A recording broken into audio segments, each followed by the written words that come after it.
आलू कश्मीर की दम आलू तो बहुत फेमस है, इनके बारे में या तो फिर आपने सुना कहा या फिर देखा भी होगा या बनाए या खाए भी होंगे। तो इन्हें ही आज हम इंस्टेंटली बनाएंगे फटाफट तरीके से।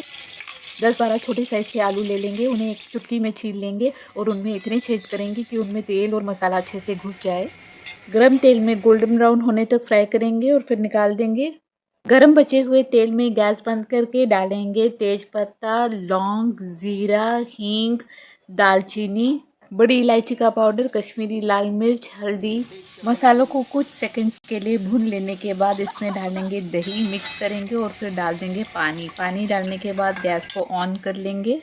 बाद जाएंगे पानी के अंदर तले हुए आलू, नमक, ज़ीरा, सौंफ पाउडर, अदरक पाउडर।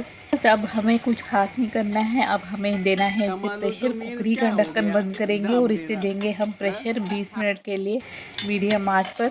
प्रेशर जब पूरा सही हो जाए उसके बाद ही ढक्कन खोलेंगे और ये देखिए क्या निकल गया अंदर से, नमकीन गुलाब जामुन तीखे वाले।